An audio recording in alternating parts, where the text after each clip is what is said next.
मी अजित आशाताई अनंतराव पवार गांभीर्यपूर्वक प्रतिज्ञा करतो की कायद्याद्वारे स्थापित झाले आहे अशा भारताच्या संविधानाबद्दल मी खरी श्रद्धा व निष्ठा बाळगीन. मी भारताची सार्वभौमता व एकात्मता उन्नत राखीन.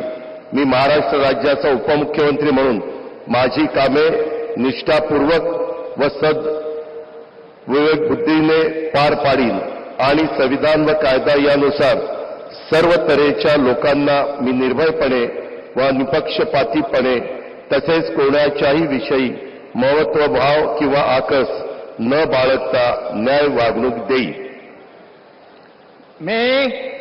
मी अजित आशाताई अनंतराव पवार गांभीर्यपूर्वक प्रतिज्ञा करतो की महाराष्ट्र राज्याचा उपमुख्यमंत्री म्हणून माझ्या विचारार्थ आणली जाईल किंवा मला ज्ञात होईल अशी कोणतीही बाब असा उपमुख्यमंत्री म्हणून माझी कामे यथायोग्य पार पाडण्यासाठी आवश्यक असेल ते खेरीज करून एरवी मी कोणत्याही व्यक्तीला किंवा व्यक्तींना प्रत्यक्षपणे वा अप्रत्यक्षपणे कळवणार नाही किंवा त्यांच्याकडे उघड करणार नाही.